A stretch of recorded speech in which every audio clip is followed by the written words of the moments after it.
بسم الله الرحمن الرحيم والشمس وضحاها والقمر إذا تلاها والنهار إذا جلاها. கொஞ்சம் எல்லாம் முன்னாடி வந்துருக்கு சப்ப சரி செய்யணும்.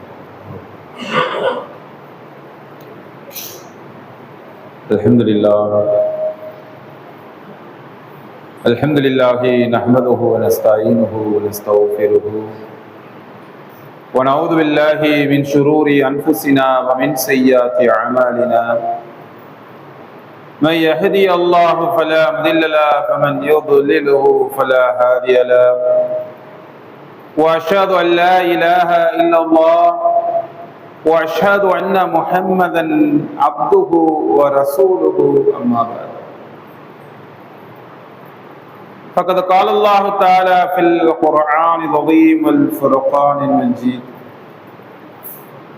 أعوذ بالله من الشيطان الرجيم بسم الله الرحمن الرحيم يا أيها الناس اتقوا ربكم الذي خلقكم من نفس واحدة وخلق منها زوجها وبث منهما رجالا كثيرا ونساء واتقوا الله الذي تسألون به والأرحام إن الله كان عليكم رقيبا يا أيها الذين آمنوا اتقوا الله حق تقاته ولا تموتن إلا وأنتم مسلمون إن أصدق الحديث كتاب الله وأحسن الهدي هدي محمد وشر الأمور محدثاتها وكل محدثات بدعة وكل بدعة ضلالة وكل ضلالة في النار ربي اشرح لي صدري ويسر لي أمري واحلل عقدة من لساني يفقهوا قولي ربي زدني علما. அன்பிற்கினிய சகோதரர்களே சகோதரிகளே, அந்த ஏக இறைவனுடைய சாந்தியும் சமாதானமும் எம்பெருமானார் ரசூலே கரீம் ஸல்லல்லாஹு அலைஹி வஸல்லம் மீதும் அவர்களின் குடும்பத்தார்கள் மீதும் அவர்களின் நடிச்சுவற்றை அப்படியே பின்பற்றி வாழ்ந்த உத்தம சத்திய சஹாபாக்கள் மீதும் தாபியன்கள் மீதும் தாபியன்கள் மீதும் இந்த மார்க்கத்தை அதன் தூய வடிவிலே மக்கள் மத்தியிலே எடுத்துரைக்கக்கூடிய இமாம்கள் மீதும் குறிப்பாக இங்கே அமர்ந்து இருக்கக்கூடிய நம் அனைவர்கள் மீதும் வல்ல ரஹ்மானின் வற்றா கருணை என்றென்றும் நின்று நிலவட்டுமாக என்று பிரார்த்தித்தவனாக எனது இந்த ஜிம்மா உரையினை ஆரம்பம் செய்கிறேன். கண்ணியத்திற்கும் பெரும் மதிப்பிற்கும் உரிய எல்லாமல்ல அல்லாஹுடைய நல் அடியார்களே, அல்லாஹ் ரப்பல் ஆலமீனால் படைக்கப்பட்டிருக்கக்கூடிய இந்த உலக வாழ்க்கையில எந்த நோக்கத்திற்காக இந்த உலக வாழ்க்கையில் படைக்கப்பட்டு வாழ்ந்து வருகிறோம் என்ற ஒரு சித்தாந்தத்தை அழகிய முறையிலே அறிந்து அதன் படியிலே நடக்கக்கூடிய ஒரு மிகப்பெரிய பாக்கியத்தை வல்ல ரஹ்மான் நம் அனைவருக்கும் தந்திருக்கிறான். எல்லா புகழும் அல்லாஹ்வுக்கே. இப்படி அவன் படைத்திருக்கக்கூடிய இந்த உலக வாழ்க்கையிலே 2 நாட்களை பெரு நாட்களாக அறிவித்து அந்த நாட்களிலே மகிழ்ச்சியோடு சந்தோஷத்தினுடைய வெளிப்பாடாக அவனை வணங்கி வழிபடக்கூடிய ஒரு நிகழ்வை அல்லாஹ் நமக்கு ஏற்படுத்தி தந்திருக்கிறான். அந்த 2 பெருநாட்களில் ஒன்றை கடந்தவர்களாக ரமலானுடைய மாதம் முழுவதும் நோன்பை நோற்று அதனுடைய நோன்பு நோற்றதனுடைய சந்தோஷத்தை வெளிப்படுத்தும் வண்ணமாகவும் பிறருக்கு ஈன்று நம்மிடத்திலே அல்லாஹுடைய அருளை தந்தை பிறருக்கு கொடுத்து மகிழ்ந்து அந்த தினத்திலே அவனை வணங்கி மகிழ்விக்கக்கூடிய ஒரு நிகழ்வை நிகழ்த்தியவர்களாக கடந்து வந்திருக்கிறோம். அந்த பெருநாளுடைய பின்னணியை அறிந்தவர்களாக இருக்கிறோம். அந்த பெருநாள் எதற்காக கொண்டாடப்படுகிறது என்பதை குறித்து அல்லாஹ் சொல்லும் பொழுது அழகான முறையில சொல்லுகிறான். யா அய்யுஹல்லதீன ஆமனு, நம்பிக்கை கொண்ட இறை விசுவாசிகளே, குத்திப அலைக்கும் சியாம், உங்கள் மீது நோன்பு கடமையாக்கப்பட்டிருக்கிறது. எப்படி கடமையாக்கப்பட்டிருக்கிறது சொன்னா, கமா குத்திப அலல்லதீன மின் கபலிக்கும், முன்பு வாழ்ந்த பல சமுதாய மக்கள் இருக்கிறார்களே, அவர்கள் எனக்கு கட்டுப்பட வேண்டும் என்ற ஒரு பட்டியலிலே இந்த நோன்பு குறித்தும் நான் சொன்ன அடிப்படையில் அவர்களும் நோன்பு நோற்றார்கள். அதே போன்று நீங்களும் நோன்பு நோர்கள். கமா குத்திப அலல்லதீன மின் கப்லிக்கும் லஅல்லக்கும் தத்தக்கூன். இறுதியிலே அந்த நோன்பை நீங்கள் கடைபிடித்தவர்களாக இறைவனிடத்திலே நன்மதிப்பையும் அன்பையும் அருளையும் எதிர்பார்த்த வண்ணமாக அந்த நோன்பை நீங்கள் நிறைவேற்றீர்கள் சொன்னா, அதனுடைய இறுதியில் அல்லாஹுவால் உங்களுக்கு வழங்கப்பட இருக்கக்கூடிய மிகப்பெரிய அருப்படை கிஃப்ட் என்னவென்று சொன்னா அல்லக்கும் தத்தக்கூன். இறுதியிலே அல்லாஹ் உங்களுக்கு அதன் மூலமாக இறையச்சத்தை அழகான முறையிலே பரிசாக தருவதாக அல்லாஹ் சொல்லுகிறான். இப்படி அந்த பெருநாளுடைய தன்மை பின்புலன் என்ன என்பதை தெளிவாக அறிந்தவர்களாக அந்த பெருநாளை கடந்து இன்னும் ஓரிரு நாட்களிலே சில நாட்களிலே அடுத்த பெருநாள் என்று சொல்லக்கூடிய ஹஜ் பெருநாளை நாம் எல்லாம் அடையவிருக்கிறோம். இந்த ஹஜ் பெருநாளுடைய பின்னணி என்ன, எதை அல்லாஹ் இங்கே நமக்கு முன்னிலைப்படுத்துகிறான், எது குறித்து இங்கே அல்லாஹ் நமக்கு எச்சரிக்கையும் விழிப்புணர்வும் பாடங்களையும் படிப்பினையும் பூட்டுவதற்காக இந்த பெருநாளை தந்திருக்கிறான் என்று பார்த்தோம் சொன்னா, இதுல ஒரு நபரை அல்லாஹ் கதாநாயகனாக அங்கே தூக்கி பிடித்து காட்டுகிறான். யாரை காட்டுகிறான்னு சொன்னால், நபி இப்ராஹிம் அலைஹிஸ்ஸலாம் அவர்களை இந்த பெருநாளுக்கு பின்னணியாக வைத்து காட்டுகிறான். நாமும் அந்த நாள்ல என்ன செய்கிறோம், ஒவ்வொரு வருடமும் அந்த நாள் பிறை பார்க்கப்பட்டது கணக்கின் அடிப்படையிலே பார்த்து அந்த துல்ஹஜ் மாதத்தினுடைய 10வது நாள் நாமும் மகிழ்ச்சியாக புத்தாடைகளை அணிந்து விதவிதமான உணவுகளை சமைத்து இறைவனுக்கு நன்றி செலுத்தி புசித்து அந்த நாளிலே செய்யப்பட வேண்டிய அந்த குர்பான் என்று சொல்லக்கூடிய ஆட்டையோ மாட்டையோ அல்லாஹ்வுடைய வழியிலே குர்பான் கொடுத்து மகிழ்ந்து வரக்கூடிய நிலை பார்க்கிறோம், மகிழ்ந்து வந்திருக்கிறோம். அல்லாஹ்வுடைய மாபெரும் கிருபையால் அந்த அடுத்த பெருநாளையும் நாம் இன்ஷா அல்லாஹ் அல்லாஹ் நாடிலா சந்திக்கும் இருக்கிறோம். இப்படி இருக்கக்கூடிய வேளையிலே இங்கே அல்லாஹ் இந்த ஒரு பெருநாளைக்கு ஒரு நபரை மாத்திரம் குறிப்பிட்டு சொல்வதற்குண்டான காரண காரியங்கள் என்ன, ஏன் அல்லாஹ் இங்க இப்ராஹிமை முன்னிலைப்படுத்துகிறான், முன்னுதாரணமாக எடுத்து வைப்பதற்குண்டான காரணம் என்ன, அந்த பெருநாளில் என்னதான் இருக்கிறது சிந்திச்சு பார்த்திருக்கிறோமா? ஆமா பாய், அந்த பெருநாள் வந்துருச்சுன்னா இப்ராஹிம் நபியுடைய தியாகத்தை குறித்து பயான் செய்வார்கள், எப்படி அவருடைய வாழ்க்கை இருந்தது என்பதை குறித்து சொல்லுவார்கள். நாங்களும் கேட்போம், முடிஞ்சோன்னு எந்திரிச்சு வீட்டுக்கு போவோம், முடிஞ்சிருச்சு அவ்வளவுதான், மீண்டும் அடுத்த வருடம் வந்தால் பார்ப்போம். இப்படித்தான் கடந்து விடுகிறோமே தவிர அதில் சொல்லப்பட்ட பாடம் குறித்தோ படிப்பினை குறித்தோ எந்த ஒரு நிகழ்வும் நாம் என்ன செய்யறதில்லை. தெளிவாக விளங்கிக் கொள்ள வேண்டும். அல்லாஹ் ரப்பல் ஆலமீன் நம்முடைய இறை தூதர் முஹம்மத் அவங்களுக்கு முதல் செய்தியாக சொல்லப்படுகிற ஒரு விஷயத்தை திருமறையின் வாயிலாக பார்க்க முடியும். 6வது அத்தியாயம் 159 எடுத்து பார்த்தீங்கன்னு சொன்னா, அந்த தூது செய்தியில அழகான விதத்திலே தெல்ல தெளிவாக விளக்கி இருக்கிறான். நம்ம பல பேர் இன்றளவிலும் மார்க்கத்தை அறிந்தவர்களாக முஸ்லிம்களாக இருக்கக்கூடியவர்கள் யாரை பின்பற்ற வேண்டும் என்று சொன்னா நபியைத்தான் பின்பற்ற வேண்டும் என்பதே தெளிவாக இருக்கிறார்கள். மார்க்கம் என்றால் எதை பின்பற்ற வேண்டும் என்ற விஷயத்துல இன்னும் பல பேருடைய நிலை சரியாக உணர்தல், அந்த புரிதலிலே கோளாறு இருக்கிறது. அல்லாஹ் அந்த வசனத்துல சொல்றான், நபியே நீங்க இந்த மார்க்கத்தை மக்கள் மத்தியில சொல்ல போறீங்க இல்லையா, அந்த நேரத்துல மார்க்கம் பல கூறுகளாக பிளவுண்டு இருக்கக்கூடிய நிலையை நீங்க பார்ப்பீங்க. அல்லாஹ் திருமறை சொல்றான், இந்த மார்க்கத்தை மக்கள் மத்தியில் எடுத்து சொல்லக்கூடிய நேரத்திலே பல கூறுகளாக மக்கள் பிரிவார்கள். அதை பத்தி நீங்க கவலை கொள்ளாதீர்கள். இன்னைக்கு பார்க்கிறோம், அப்படித்தான் இருக்கு. சாஃபி இமாமை பின்பற்றி நாங்கள் வருகிறோம், அனஃபி இமாமை பின்பற்றி வாழ்கிறோம், மாலிகி ஹம்பலி என்று சொல்லி மார்க்கம் என்ற பெயரிலே இந்த இமாமை பின்தொடர்ந்துதான் நாங்கள் வருகிறோம் என்று சொல்லி எல்லாம் முஸ்லீம் என்று சொல்லக்கூடியவர்கள் மத்தியிலே நிலவக்கூடிய நிலை பார்க்கும். அந்த நேரத்தில் அல்லாஹ் சொல்றோம், அது பற்றி நீங்க கவலைப்படாதீர்கள், நீங்க மார்க்கத்தை மக்கள் மத்தியிலே சொல்லுங்க. யாரெல்லாம் பிளவுண்டு இருக்கிறார்களோ அவர்கள் பிளவுண்ட நிலையிலே இந்த உலகத்திலே வாழ்ந்து மன்னித்தார்கள் சொன்னால் மறுமையிலே அவர்களுக்கு உண்டான கூலியை நான் குறைவின்றி தருவதற்கு இருக்கிறேன் என்று சொல்லிவிட்டு அழகாக சொல்லுகிறான், நபியே மக்கள்கிட்ட போய் சொல்லுங்க, அல்லாஹ் எனக்கு நேரான வழியை காட்டிவிட்டான், மறுமையிலே சொர்க்கத்திற்கு செல்லக்கூடிய இலகுவான வழியை காட்டிவிட்டான். அந்த இலகுவான வழி, சொர்க்கத்திற்கு செல்லக்கூடிய வழி எது என்று சொன்னால் அது மார்க்கம் என்று சொல்லுங்கள். நேரான வழி என்று சொல்லிட்டான். அல்லாஹ் சொல்றான், நேரான வழியை காட்டிவிட்டதாக சொல்லுங்க. அந்த நேரான வழிக்குண்டான பெயர் என்று சொன்னால் மார்க்கம். அது மார்க்கம் என்றால் என்ன தெரியுமா?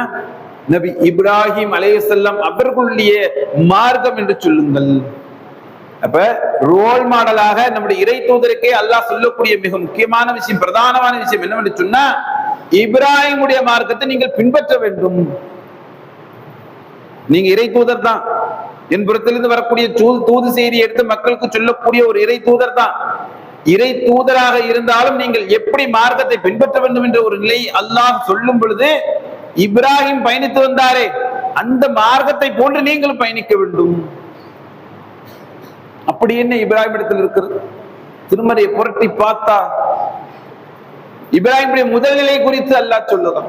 முதல் நிலை அறிந்த ஒண்ணுதான், ஆனா உள்ள இருக்கக்கூடிய உட்கருத்தை நம்முடைய உள்ளத்திலே ஏந்தி சிந்திக்கிறது இல்லை. முதல் நிலை வீட்டிலிருந்தே துரத்தப்படுகிறார். யாபத்தில் ஷைத்தான். தன்னுடைய தந்தையிடத்திலே இப்ராஹிம் நபி சொல்றாங்க, என் அருமை தந்தையே, நீங்கள் வணங்குகிறீர்களே இந்த சிலை, இது சைத்தான், இதை நீங்கள் வணங்காதீர்கள். அது கேட்காது, பார்க்காது, பேசாது. முதல் நிலை. இப்படியே நீ பேசிக்கிட்டு இருக்காத, வீட்டை விட்டு வெளியே போ. ஒரு கட்டம். எப்படிப்பட்ட நிலை? இதே நிலையில் நீ நின்று கொண்டே இருந்தால், இதே போன்று சொல்லிக் கொண்டே இருந்தால் உன்னை கல்லால் அடித்துக் கொள்வேன் என்று தன்னுடைய தந்தையினுடைய வாயிலிருந்து வரக்கூடிய நிலை. கேட்ட செய்திதான். ஒவ்வொரு நிலையும் பாருங்க. முதல் பருவம். இரண்டாவது நிலை, சிலைகள் எல்லாம் உடைக்கப்பட்டு ஒரு சிலையை மிச்சம் வைக்கிறாங்க. தெரிஞ்ச செய்திங்கிறதுனால சுருக்கமாக சொல்லிக் கொண்டு சொல்லுவோம். அந்த நிலையில என்ன நிலை? ஊர் மக்களால் அதிக அளவு கோபத்திற்கு ஆளாக்கப்பட்டு நெருப்பு குண்டத்திலே எரிவதற்குண்டான ஒரு நிலைக்கு தள்ளப்படுகிறார். நாம் எடுத்துக்கொள்ள வேண்டிய படிப்பு இங்கதான் இருக்கு. நல்லா பார்த்துக்கணும். சொல்றோம் மூமின் என்று சொல்றோம், குறிப்பாக தௌஹீத்வாதி என்று சொல்லுகிறோம், ஏகத்துவவாதி என்று சொல்லுகிறோம், ஓரிரை கொள்கைவாதி என்று சொல்லுகிறோம். இது கதையாக பார்க்கப்படக்கூடாது. இது போன்ற ஒரு நிலைக்கு நாம் அங்கு தள்ளப்பட்டால் நம்முடைய நிலை எப்படி இருக்கும் என்பதை குறித்து அந்த இடத்திலிருந்து சிந்திக்க வேண்டும். எல்லாரும் சேர்ந்து நெருப்பு குண்டத்தை தயார் செய்து அதில் எரிந்து பொசிக்க விடுவோம், கரிக்க விடுவோம், கொன்று விடுவோம் என்ற நிலைக்கு. ஆனா அவங்களுடைய உள்ளத்தில் இருந்த நிலையை பார்க்கணும். அது போன்ற ஒரு நிலை நம்மிடத்தில் இருக்கிறதா? அந்த கொள்கை பிடிப்பு இருக்கிறதா? என்ன நிலை? நெருப்பு குண்டத்தில் எரியற வரைக்கும் அவங்களுடைய நிலை எப்படி இருந்துச்சு? ஹஸ்புனல்லாஹ் வ நிஅமல் வக்கீல். யா அல்லாஹ், நான் உன்னை சார்ந்திருக்கிறேன், என்னை பாதுகாக்க நீயே போதுமானவன். நான் உன்னை சார்ந்துட்டேன், நீ என்னை பாதுகாப்பா என்ற முழு நம்பிக்கை எனக்கு இருக்கிறது. கவலை கொள்ள. காப்பாற்றப்பட்ட நிலையும் சொல்லப்படுகிறது. இதெல்லாம் தெரிஞ்சிருக்கும். ஒவ்வொரு வருடமும் அந்த ஹஜ்ஜி பெருநாள்ல பிரதானமாக சொல்லப்படக்கூடிய உரையில இதுவும் ஒன்றாக இருக்கும். கேட்டதுதான் பாய். இந்த நிலையும் கடந்து வந்துட்டோம். நெருப்பு கூட்டத்தில் எரியப்பட்டாங்க, காப்பாற்றப்பட்டாங்க. அப்படித்தான் பார்க்கிறோமே தவிர அந்த இடத்தில் இருக்கக்கூடிய அந்த உறுதித்தன்மை நம்ம கிட்ட அது மாதிரி ஒரு சோதனை ஏதாவது ஒண்ணு வந்துச்சுன்னா, நாமும் எனக்கு அல்லாஹ் இருக்கிறான், அல்லாஹ் என்னை பொறுப்பேற்க போதுமானவன், நிச்சயமாக அவன் என்னை பாதுகாப்பான் என்று சொல்லி மார்க்க விஷயத்திலே பயணிக்கும் பொழுது ஏதேனும் ஒரு துன்பமோ துயரமோ நம்மை அணுகிவிட்டால் நாம் அது போன்ற ஒரு நிலையிலே அழகான முறையில கடந்து செல்ல இருக்கிறோமா? தாவாக்கு போய் யாராவது ஏதாவது வாக்கு சொன்னா போதும், இதுக்குத்தான் சொன்னேன், அப்பவே வேணாம்னு சொன்னோமே, இந்த பாருங்க இவ்வளவு பெரிய பிரச்சனை வரும் தெரியும். விலகி செல்லக்கூடிய நிலை, பலகீனமான நிலை. ஹஜ்ஜி பெருநாளை கொண்டாடுகிறோமே, அந்த தியாகம் குறித்து நாம் செவிதாழ்த்தி கேட்கிறோமே, அது போன்ற ஒரு தியாகம் நம்மிடத்தில் இருக்கிறதா? அது குறித்து ஆய்வு செஞ்சிருக்கிறோமா? இல்ல. விளங்கிருங்க. நம்ம எடுக்க வேண்டிய மிக முக்கியமான படிப்பினை, இப்ராஹிம் இடத்திலிருந்து எடுக்க வேண்டிய மிக முக்கியமான படிப்பினை, அவர் தன்னுடைய ரப்புக்கு சிறந்த அடிமையாக இருக்க வேண்டும் என்று எண்ணினார். அல்ல என்ன தெரியுங்களா சொல்றான்? அவர்களை வார்த்தைகளை கொண்டு சோதித்தோம், வார்த்தையால தான் சோதித்தோம். இப்படி செய்யுங்க இப்ராஹிமே, அப்படி செய்யுங்க இப்ராஹிமே என்று சொல்லும் பொழுது அவர் என்னுடைய வார்த்தைக்கு கட்டுப்பட்டால் அதை முழுமைப்படுத்தினார். கொஞ்சம் கூட மாற்றம் வரல, சரிக்கல. சோம்பேறியா இருக்கல, சொன்ன வார்த்தைக்கு கட்டுப்பட்டார். நல்லா விளங்கிக்கணும், ஒரு குடும்பம் எப்படி இருக்கணுங்கிறதுக்கு இந்த இப்ராஹிமுடைய வாழ்க்கையை தான் அல்லாஹ் நமக்கு முன்னுதாரணமாக முன்னிலைப்படுத்துறான். இதே நிலையில நீண்ட நெடிய காலம் பிள்ளையே இல்லை, நீண்ட நெடிய நாட்கள் பிரார்த்தனை, நிறைய பிரார்த்தனை, சந்ததியை கேட்டு நல்ல பிரார்த்தனை. பாருங்க, நாமும் கட்டமைத்த குடும்பம் எப்படி இருக்கிறதை பார்க்கணும். நம்முடைய குடும்பம் எப்படி கட்டமைக்கப்பட்டிருக்கிறது என்பதை குறித்து பார்க்க வேண்டும். இப்ராஹிம் மட்டும் சொல்ல, ஒட்டுமொத்த குடும்பத்தையும் குறித்து தான் அல்லாஹ் சொல்லி, இதில் நீங்கள் பாடத்தை பெற்றுக் கொள்ளுங்கள், படிப்பினை எடுத்துக் கொள்ளுங்கள், இந்த குடும்பத்தை பாருங்கள், அவர்களுடைய மறுமை நோக்கம் எப்படிப்பட்டதாக அமைந்திருந்தது. நம்ம குடும்பம் அந்த மாதிரி இருக்கான்னு பார்க்குமா, சிந்திச்சிருக்கிறோமா? நீண்ட நெடிய நாட்கள் பிள்ளைய கொடுத்துட்டு அல்லாஹ் போங்க, நல்ல என்னுடைய பறந்து விரிந்த உலகத்துல சுத்தி பார்த்துட்டு வாங்க, நிறைய குளிர் பிரதேசம் இருக்கு, நீங்கள் கண்டுகளிக்கக்கூடிய இடங்கள் நிறைய இருக்கு, போய் உல்லாசமாக சுற்றி வாருங்கள், சுற்றுலா பயணம் மேற்கொள்ளுங்கன்னு சொன்னான் அல்லாஹ். பச்சிளம் குழந்தை, பச்சை உடம்புக்காரின்னு சொல்லக்கூடிய நிலை. அடுத்த செய்தி, அல்லாஹ்வுடைய சோதனை அடுத்த கட்டம் வருது, வார்த்தைகளால் சொல்லப்படுது. எங்கு அந்த பச்சிளம் குழந்தையோடு சென்று வக்கா என்று பள்ளத்தாக்களை விட சொல்லக்கூடிய நிலை, அடுத்த சோதனை வருது. நல்ல பாருங்க, அல்லாஹ்வுடைய தூதர் இப்ராஹிம் அழைச்சிட்டு போறாங்க. ஒரு பையில பேரித்தம்பளமும் ஒரு பையில தண்ணீர், ஒரு பையி பேரித்தம்பளம் ஒரு பையில தண்ணீர். ஒரு நீண்ட நெடிய ஹதீஸ் இப்னு அப்பாஸ் அறிவிக்கிறாங்க, அல்லாஹ்வுடைய தூதரிடத்துல கேட்கப்பட்ட ஒரு செய்தியாக அறிவிக்கப்படுகிறது. இது நீண்ட நெடிய செய்தியாக இருந்தால் நாம் எடுத்துக்கொள்ளக்கூடிய படிப்பினை ஒன்று சிறிதாக எடுத்துக்கொள்வோம். அந்த மக்காவுடைய சூடு, பள்ளத்தாக்கு மழை பெஞ்சா தண்ணி தான் வந்து அங்க சேருமே தவிர அங்க எதுவும் பயிரிடக்கூடிய அளவிற்கு தகுந்த ஒரு நிலம் இல்லை, மண் இல்லை, அருகாமையில் தண்ணி இல்லை, ஆதரவு சொல்ல மக்கள் இல்லை. அந்த மக்கா என்ற பள்ளத்தாக்குல அந்த மக்காவுடைய ஆலயத்திற்கு அருகிலே ஒரு மரம் இருக்கு. அந்த மரத்துல அடியில போய் என்ன பண்றாங்க, பையையும் அந்த தண்ணீரையும் வைத்து விட்டு அந்த மனைவியும் பிள்ளையும் விட்டு விட்டு அல்லாஹ்வுடைய தூதர் அந்த இப்ராஹிம் கிளம்புற ரெடியாக ஆகுறாங்க, திரும்புறாங்க. அப்ப விளங்குது அவங்களுக்கு, ஆஹா இப்ராஹிம் கிளம்ப ரெடி ஆயிட்டாங்க. ஹாஜர் அவங்களுக்கு தெரியுது, திரும்பி அவங்களும் மனுஷன் இல்லையா, இப்பதான் பிள்ளை பிறந்திருக்கு, நீண்ட நெடிய காலம், ரொம்ப பிரார்த்தனைக்கு பிறகு பிள்ளை கிடைச்சிருக்கு. நம்ம ஊர்லயே பாத்தீங்கன்னு சொன்னா ஒரு 15 வருஷம் 20 வருஷம் கழிச்சு பிள்ளையே இல்லாம பிள்ளை கிடைச்சதுன்னா அவங்களோட நிலை எப்படி இருக்கும் சொன்னா, அந்த பிள்ளையை பிரியவே மாட்டாங்க. ஏன் சாதாரணமா திருமணமாகி சிறிய காலங்களிலே பிள்ளை கிடைத்தாலும் அவர் வெளிநாடு சென்று பயணித்து பொருளாதாரம் திரட்டக்கூடிய ஒரு நபராக இருந்தாலும் அவருடைய நிலை எப்படி இருக்கும், கண்களிலிருந்து கண்ணீர் வழியும், தாரத்தாரையா வரும், பிட்டு அந்த எப்படியானா சம்பாதிச்சு திரும்பி வரத்தான் போகிறாரு, இருந்தாலும் அந்த பிரிவினுடைய நிலை எப்படி இருக்கும், கண்ணீர் வழியும். நல்ல ஒரு வீட்டு வசதி ஏற்பாடு செய்து வந்திருப்பார், நல்ல அழகான ஒரு வீட்டில் இருப்பாங்க, குடும்பத்திற்கு தேவையான அத்துணை வசதிகளும் செய்து கொடுத்து இருந்து அவர் சென்றாலும் அவருடைய உள்ளம் எப்படி இருக்கும், மிகுந்த கனத்த இதயத்தோடு செல்லக்கூடியவரா இருப்பார். அந்த இடத்துல ஹாஜர் திரும்ப திரும்ப கேட்பதாக அந்த ஹதீஸில் பலமுறை வருது. அப்ப அவங்க கேட்கும் பொழுது இது அல்லாஹ்வுடைய கட்டளையா என்ற ஒரு வார்த்தை கேட்கிறாங்க. ஆமாம் அல்லாஹ்வுடைய கட்டளை நாம் அப்படிங்கிறாங்க. அவங்களுடைய அந்த தன்மையை பாருங்க. இன்னைக்கு நாம் நம்முடைய குடும்பத்தோடு இருக்கிறோமே, மார்க்கத்திற்காக எதை செய்வதற்காக முற்படுத்தினாலும் நம்முடைய உள்ளத்தில், நம்முடைய வீட்டு துணைவியாருடைய உள்ளத்தில் இது போன்ற ஒரு தியாக மனப்பான்மை இருக்கான்னு பார்க்கணும். இது அல்லாஹ்வுடைய கட்டளையா? ஆமா. எதுவுமே பேசல, எங்களை பாதுகாக்க அல்லாஹ் போதுமானவன். எந்த இடத்துல இருட்டி போனா விளக்கு இல்லை, பசித்தால் உண்டு கழிக்க உணவு இல்லை, தாகித்தால் இருக்கக்கூடிய தண்ணி தீர்ந்து விட்டால் கூடுதலாக அடுத்த நிலைக்கு செல்வதற்குண்டான வசதி வாய்ப்புகள் இல்லை. அனைத்தும் அறிந்த நிலையில் அந்த அம்மையார் சொன்ன வார்த்தையை பாருங்களேன், எங்களுக்கு அல்லாஹ் போதுமானவன். சுப்ஹானல்லாஹ். நமக்கு விட்டு வர இயலுமா? சம்பவம் அறிந்திருக்கிறோம். அல்லாஹ்வுடைய தூதர் அந்த இப்ராஹிம் கேட்ட பிரார்த்தனையை விளங்கி இருக்கிறோம். இங்கு என்ன உள்ளத்தை பக்குவப்படுத்த நிலையை பாருங்க. நம்முடைய உள்ளத்தில் இது போன்ற ஒரு கட்டங்கள் வந்தால் நாமும் படைத்த இறைவன் இருக்கிறான் என்று சாரக்கூடிய ஒரு தன்மை நம்மிடத்தில் இருக்கிறதா? பாருங்க, இந்த இடத்துல எதுவுமே இல்லை, எந்த ஒரு அடிப்படை வசதியும் இல்லை, விவசாயம் செய்ய முடியாத இடம், எல்லாம் தெரிஞ்சிருந்தும் அவங்க ஏற்றுக்கொண்ட நிலை.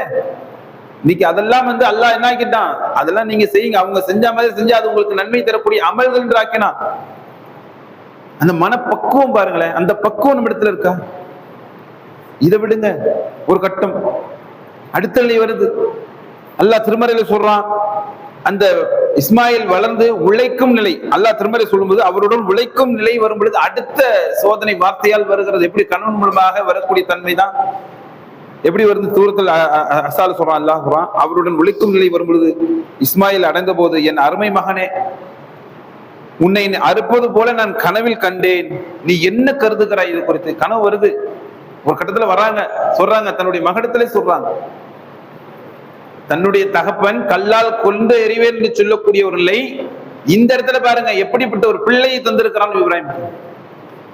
மகனே, கனவுல நான் உன்னை அறுத்து பலியிடுற மாதிரி ஒரு கனவு கண்டேன், நீ என்ன கருதுற கேட்கும் பொழுது, சுப்ஹானல்லாஹ், ஒரு தாய் பச்சிலம் குழந்தைய அல்லாஹ்வுடைய கட்டளைக்காக ஒரு தகப்பன் விட்டு விட்டு சென்ற நிலையிலே ஒரு தாய் இறையச்சத்தை எப்படி ஓட்டி வளர்த்து இருந்தால் அது போன்ற ஒரு வார்த்தையை அந்த இடத்துல கேட்க முடியும். சிந்திச்சு பாருங்க, அண்மையில் நடந்த செய்திங்க. கஞ்சா போதைக்கு அடிமைப்பட்ட ஒருவன் தன்னுடைய தகப்பனாருடைய காலை துண்டாக ஆக்கிவிட்டான். அண்மையில் நடந்த செய்தி. எல்லாம் பாதுகாக்கணும். இந்த இடத்துல வரக்கூடிய வார்த்தையை சொல்வதற்குண்டான வார்ப்பு எந்த அளவுக்கு இருந்தால் வரும் இந்த வார்த்தை, அதான் பார்க்கணும். ஒரு குடும்பத்தை எப்படி கட்டமைக்க வேண்டும் என்பதை இந்த ஹஜ் பெருநாள் கொண்டாடக்கூடிய ஒவ்வொருவரும் நம்முடைய உள்ளத்திலே ஏந்தி கொள்ள வேண்டிய ஒரு செய்தி. மகனை, நீ என்ன கருதுற? அந்த தாய் என்ன சொல்லி ஊட்டி வளர்த்திருப்பாங்க ஆச்சர். என் அருமை மகனே, நாம் எல்லாம் அல்லாஹ்வுடைய அடிமை. அல்லாஹ் உத்தரவு பிறப்பிப்பான், கட்டளை இடுவான், அதை செய்வதற்கு நாம் எல்லாம் முற்பட வேண்டும், தயார் நிலையில் இருக்க வேண்டும். எப்படி வார்த்தை எடுத்திருக்கிறாங்க. இதே இப்ராஹிம், இதே இஸ்மாயில் இருவரும் சேர்ந்து அந்த காபாவுடைய ஆழத்தை புறணமைப்பு செய்து கட்டமைப்பு செய்து உருவாக்கி, எங்கள் இறைவா இப்பணி ஏற்றுக்கொள்வாயா என்று கேட்டார்கள். அறியாத பிள்ளை இல்லை, நல்ல ஒரு வயதை அடைந்த பிள்ளை. அது மாதிரி ஒரு பிள்ளை கனவிலே அறுப்பது போன்ற ஒரு இல்லை. அந்த பிள்ளை எதற்கு? தவறான வழிக்கு சென்றவனா, மதுவிற்கு அடிமைப்பட்டவனா, மாதுவுக்கு அடிமைப்பட்டவனா, திருடக்கூடியவனா? சாலிகான ஒரு பிள்ளை. சிந்திச்சு பாருங்க. அப்போ அந்த கேள்விக்கு என்ன என்பதை கேட்கும் பொழுது, என் தந்தையே, உங்களுக்கு என்ன ஏவப்பட்டதோ அதை நீங்கள் செய்யுங்க. சுப்ஹானல்லாஹ். இந்த வார்த்தை நம்மிடத்திலிருந்து வருமா? நம்முடைய பிள்ளைகள் குறித்து என்ன நினைக்கிறோம்? எதிர்காலத்திலே அவன் 10 வயதை அடைந்தால் என்ன செய்ய வேண்டும், 20 வயதை அடைந்தால் அவனுக்கு என்ன பேங்க் பேலன்ஸ் வைக்கணும், அவனுடைய எதிர்காலம் குறித்து இப்பொழுதே நம்ம என்ன செய்யறோம்? சிந்திக்க ஆரம்பிக்கும். அவன் எதிர்காலம் குறித்து நிறைய பாடங்களை போட்ட வேண்டும் என்பதற்காக வேண்டி இன்னைக்கு எப்படிப்பட்ட ஒரு நிலையில் வாழ்ந்து கொண்டிருக்கும். சிந்திச்சு பாருங்க. நம்முடைய வாழ்க்கையோடு இந்த வாழ்க்கையை ஒப்பீடு செய்து பாருங்களேன். ஒரு ஒட்டுமொத்த குடும்பமும் தங்களுடைய ரப்பிடத்திலே சிறந்த தரஜாவை அந்தஸ்தை பெற வேண்டும் என்று சொல்லி தங்களுடைய உள்ளத்தை தங்களுடைய ரப்புக்காக வேண்டி என்ன செஞ்சாங்க? தார வார்த்தை தரணும். சிந்திச்சு பாருங்க. என் அருமை தந்தையே, நீங்கள் உங்களுக்கு என்ன கட்டளை இடப்பட்டதோ ஏவப்பட்டதோ அதை நீங்கள் செய்யுங்கள். அல்லாஹ் நாடினால் என்னை நீங்கள் பொறுமையாளராகத்தான் காண்பீர். எல்லாம் கேட்ட செய்தி தான் பாய், சொல்லதுதான். நீங்க சொன்ன எல்லாத்தையும் கேட்டு வந்துட்டோம். நாங்க கட்டளையும் எங்களுக்கு தெரியும். ஒவ்வொரு வருஷமும் இதுதான் சொல்லி கொடுக்குறாங்க. அறுக்கப்பட்ட நேரத்துல அல்லாஹ் பொருந்தி கொண்டான் என்ற ஒரு வார்த்தையை கேட்டிருக்கிறோம். இல்ல, நீங்க சொன்னதெல்லாம் நாங்க கேட்டதுதான். என்ன பாடம்? அல்லாஹ் இந்த குடும்பத்தின் மீது கடுமையாக கோபம் கொண்டதனால் கடுமையாக சோதித்தானா? சிந்திச்சு பாருங்க. ஒவ்வொரு கட்டமும் இப்ராஹிம் சிறுத்தார் என்ற ஒரு வார்த்தை வருகிறதா? சோதிக்கப்பட்டார், சோதிக்கப்பட்டார், கடுமையாக சோதிக்கப்பட்டார். இருந்தும் என்ன நிலை? தன்னுடைய ரப்புக்கு அவர் கட்டுப்பட வேண்டும் என்பதற்காக அதை பூர்த்தி செய்தார். அந்த நேரத்திலே அல்லாஹ் சொல்லுகிறான், இருவரும் கீழ்ப்படிந்து தமது மகனை அவர் முகமுக்குப்புறம் கிடைத்து இப்ராஹிம் செய்ய பொழுது, இப்ராஹிமே, அக்கனவை நீர் உண்மைப்படுத்தி விட்டீர். நன்மை செய்தோருக்கு இவ்வாறே நாங்கள் என்ன செய்வோம்? அல்லாஹ் சொல்றான், நாம் கூலி வழங்குவோம் என்று சொல்லி மாற்று பிராணியை தரக்கூடிய நேரத்தில் இப்ராஹிம் மகிழ்ந்தார், சிரித்தார். அதே போன்று நீங்களும் சிரியுங்கள், மகிழ்ந்து கொள்ளுங்கள் என்று சொல்லி இந்த திருநாள் நமக்கும் கொண்டாடப்படுகிறது. ஒன்றும் இல்லைங்க, சாதாரண நிலைக்கு வரும். இவ்வளவு தியாகம் செஞ்சு சிறந்த அந்தஸ்தை பெறக்கூடிய நிலை இருக்கு இல்லையா? நம்முடைய நிலையை சற்று உரசி பார்ப்போமே. ஒரு சின்ன தியாகம் செய்ய தயாராக இருக்கிறோமா? ஒரு விஷயம் எடுத்துப்போமே. அல்லாஹ்வுடைய மாபெரும் கிருபை, மிகப்பெரிய கருணை, ஏகத்துவத்தை அல்லாஹ் நமக்கு தெளிவாக உள்ளத்திலே புகுத்தி விட்டான். அல்ஹம்துலில்லாஹ். இன்று எவ்வளவோ நிறைய மார்க்கத்தின் பெயரால் புதிதாக உண்டாக்கக்கூடிய நிறைய அமைப்புகள் இருக்கிறது. இருந்தும் அல்லாஹ் நமக்கு சிறந்த ஒரு விளக்கத்தை உள்ளத்திலே புகத்தியதன் காரணமாக மிக பெரிய அருள் இங்கே அமர்ந்திருக்கிறோம். ஒரு சின்ன தியாகம் செய்ய நம்ம தயாராக இருக்கிறோமா? அல்லாஹுடைய வார்த்தையை அல்லாஹுடைய தூதர் நமக்கு அறிவிக்கிறாங்க. இதுல நாம எப்படி இருக்கிறோம்? சுய பரிசோதனை செய்வோம். நல்ல விளங்கிடுங்க. அல்லாஹுடைய அருள் நமக்கு கிடைக்கப்பட்டால் தான் இந்த உலக வாழ்க்கையிலும் வறுமையிலும் வெற்றியை பெற முடியும். இந்த உலக அருள் நாம எண்ணிக்கிட்டு இருக்கிறோம்ல, நல்ல ஒரு மாளிகை, நல்ல ஒரு வியாபாரம், நல்ல ஒரு குழந்தை செல்வம், இதெல்லாம் கிடைக்கப்பெற்று மன மகிழ்ச்சியோடு வாழ்கிறோமே, இது சிறந்த ஒரு அருக்கொடை என்று எண்ணிக்கொண்டால் அல்லாஹ் பாதுகாக்கணும். இது சோதனை. இந்த உலக வாழ்க்கையிலே உங்களுக்கு தரப்பட்டிருக்கக்கூடிய அழகான செல்வமாக இருக்கட்டும், அழகான வியாபாரமாகட்டும், அழகான இல்லறமாகட்டும், அழகான குழந்தை செல்வங்களாகட்டும், ஆரோக்கியமான உடலமைப்பாகட்டும், இதெல்லாம் அல்லாஹ்வுடைய புறத்திலிருந்து உங்களுக்கு தரப்பட்டிருக்கு சொன்னா இது குறித்து நாளை விசாரணைக்கு உட்படுத்தப்பட இருக்கு. அல்லாஹ்வுடைய தூதர் நமக்கு சொல்றாங்க, அழகான முறையிலே உங்கள் குடும்பம் கட்டமைக்கப்பட வேண்டும் என்று சொன்னால், அல்லாஹ்வுடைய அடிமையாக சிறந்த ஒரு நற்பண்புகளை பெற்று நீங்கள் நல்ல வழியிலே பயணிக்க வேண்டும் சொன்னா ஆரம்ப ஒரு நிலையை குறித்து அல்லாஹ்வுடைய தூதர் சொல்றாங்க. அல்லாஹ் சொல்வதாக, நீங்கள் திருமணம் செய்வதா இருந்தால் சிக்கனமான முறையிலே திருமணம் செய்யுங்கள். எந்த திருமணம் மிக எளிமையாக செய்யப்படுகிறதோ அந்த திருமணத்தில் அல்லாஹ்வுடைய அளப்பரிய பரக்கத் இருக்கிறது, அருள் இருக்கிறது. கேட்டிருக்கிறோம் பாய். யார் அந்த அல்லாஹ்வுடைய அருளை பெறுவதற்காக முயற்சி செய்யக்கூடியவர்களாக இருந்திருக்கும். சிந்திச்சு பாருங்க. நாங்களும் சிக்கன திருமணம் செய்யத்தான் விருப்பப்படுறோம். எங்களுக்கு நிறைய பெரிய சொந்த பந்தங்கள்லாம் இருக்கு. அந்த அருள் எப்படிப்பட்டது என்று சொன்னால், அந்த தம்பதியர்கள் அல்லாஹ்வுக்கு கட்டுப்படக்கூடிய நிலையில் அல்லாஹ் மறைமுகமாக கொடுக்கக்கூடிய அருளாக இருக்கும். அவர்கள் அல்லாஹ்வுக்கு கட்டுப்பட்டு பணிந்து நடக்கக்கூடிய, தொழுகையை நிறைவேற்றக்கூடிய அடியார்களாக மாறுவார்கள். அவர்களுக்கு வரக்கூடிய சந்ததியர்களுக்கு அல்லாஹ் அருள் புரிவான். எவ்வளவு விஷயத்தை நாம் பார்த்து கொண்டும் சொன்னால் பின்புல நிறைய இருக்கிறது.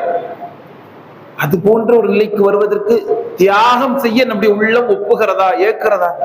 மனைவி ஒத்துக்கிற மாட்டாங்க, எங்கள் சொந்த பந்தம் ஒத்துக்கிற மாட்டாங்க.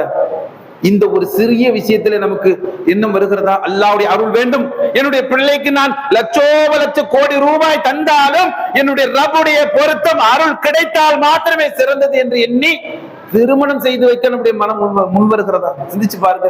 ஏகத்துவவாதிங்கிறோம், கொள்கைவாதிங்கிறோம், தௌஹீத்வாதி என்று சொல்றோம்.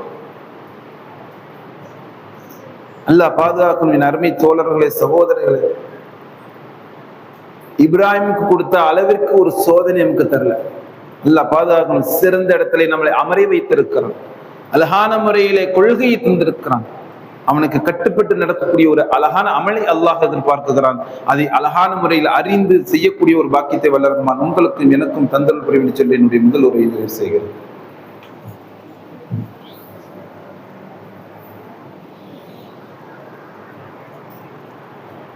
அன்பிற்கினிய சகோதரர்களே, சகோதரிகளே,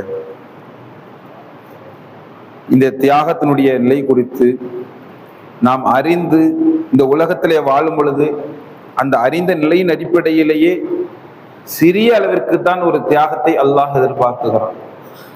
எப்படிப்பட்ட தியாகத்தை நாம் கடைபிடிக்க வேண்டும் என்பதை குறித்தும் அந்த ஹஜ் சூரத்துல் ஹஜ்ஜிலே நமக்கு விளக்குகிறோம்.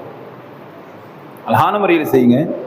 என்ன நிலை இப்ப நமக்கு கிடைக்கப்பட்டிருக்கக்கூடிய மிகப்பெரிய பாக்கியம் சொன்ன, அல்லாஹ்வுடைய அருட்கொடைன்னு சொன்ன, அது என்னன்னு சொன்னா, அந்த சூரத்து ஹஜ்ஜில நீங்க போய் பாத்தீங்க சொன்னா 77 பாத்தீங்கன்னா சொல்லுவோம். அல்லாஹ் அழகான முறை சொல்றான், லுக்கு செய்யுங்கள், சதிதா செய்யுங்கள், அல்லாஹ்வை கட்டுப்படுங்க, அல்லாஹ்வை சார்ந்திருங்கள். அதனுடைய தொடர்ச்சியாக அல்லாஹ் சொல்றான், இதை செய்தாலே நாம் அந்த ஒரு சிறந்த ஒரு அந்தஸ்து அல்லாஹ் இது போன்ற ஒரு தியாகம் செஞ்சதுனா தான் அல்லாஹ் கூப்பிட்டு அந்த இறை தூதர் இப்ராஹிம் வா யாருமா வா என் பக்கத்துல வா உற்ற தோழன் என்பதற்குண்டான காரணம் கடுமையான சோதனை என்றுதான் அல்லாஹ் சொல்றான். சொல்லிவிட்டு இறுதியாக என்ன சொல்றான், அந்த இப்ராஹிமுக்கு அல்லாஹ்வே சொல்லுகிறான், சாந்தியும் சமாதானம் உண்டாகட்டும், சலாம் உண்டாகட்டும் என்று அல்லாஹ் சொல்லுகிறான்.